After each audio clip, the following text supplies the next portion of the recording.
Santiago Mendiko ermita Santio Apostolari eskainita dago. Ermitak kultura ondare ezaugarriak ditu, eta bertako mendia leku esanguratsua da. Gailurrak 306 metroko altitudea dauka, eta bertatik Astigarraga eta eskualde osoko bista ederrak gozatu daitezke.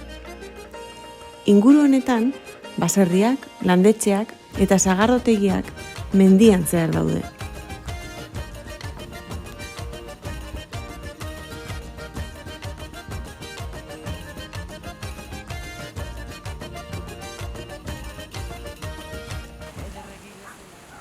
Ermita 1525 eraiki zen.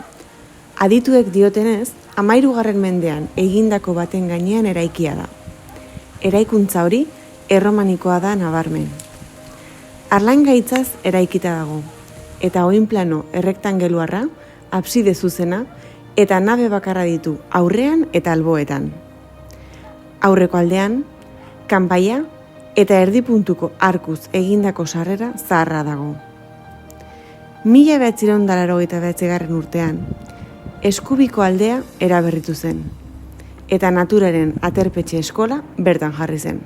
Inguru honen antzinako izena Hermana zen, eta inguruan egin diren indusketa lanetan 2 fosil mota azaldu dira, bastoi eta erromesen maskor formakoak.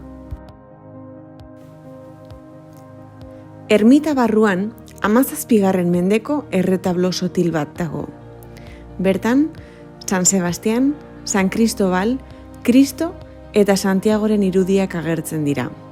Azken hau, zaldi gainean eta eskuan ezpata duela. Santio irudiari dagokionez, garai batean, Santiago erromesaren taila bikain bat zegoen. Ziurrenik ere, 13. mendekoa eta alabastroz egina.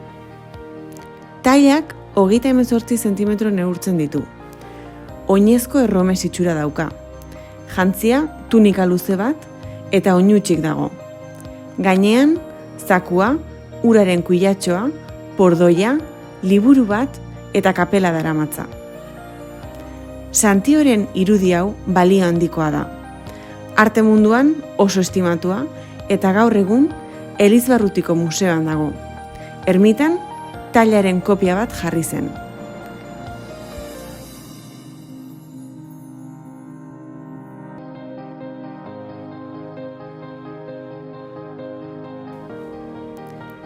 Tradizioak dio, Erdi Aroko Santio bidea Oiartzun eta Astigarraga artean igarotzen zela. Gaur egun, kostaldeko bideak zeharkatzen du.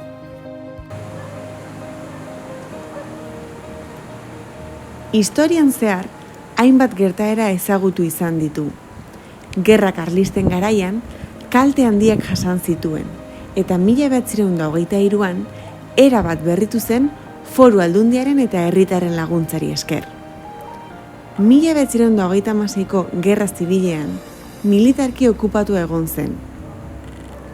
Santiago Mendiko ermita ospakizun eta festa handien lekuko izan da.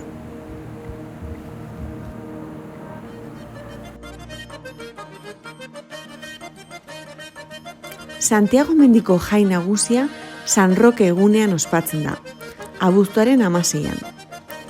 Goizeko mezaren ondoren, Astigardantza taldearen emanaldia, bazkari herrikoia eta arratsaldean erromeria egin ohi da.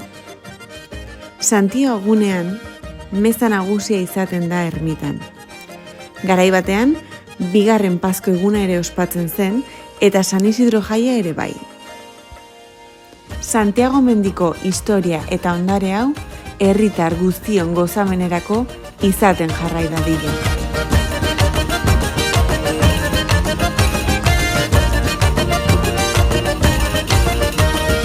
Ederregia zelako sasoian irrita farra, azkenik asto batekin tratua